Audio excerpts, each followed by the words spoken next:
Hi friends, welcome to my channel. இன்றைக்கி நம்ம சேனலில் என்ன பார்க்க போகிறோன்னா கறிக்கோலா உருண்டை அதாங்க பார்க்க போகிறோம். அதுக்கு தேவையான பொருள்லாம் எடுத்து வச்சுருக்கேன். வாங்க இப்போ நம்ம எப்படி செய்யலான்னு பார்க்கலாம். தேங்காய் துருவல் எடுத்து வச்சுருக்கேன். அதில் நம்ம ஒரு 100 கிராம் அளவு கறி சேர்த்துக்கலாம். எலும்பு இல்லாத கறியாக சேர்த்துக்கங்க. வரமிளகா 4 இது சேர்த்துருக்கேன். கருவேப்பிலை ஒரு கொத்து, அதோட புதினா இலை கொஞ்சம், கொத்தமல்லி தலை, பூண்டு பல்,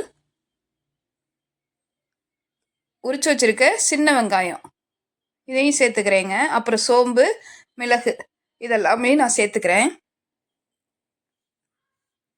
மஞ்சத்தூள், பொட்டுக்கல்ல,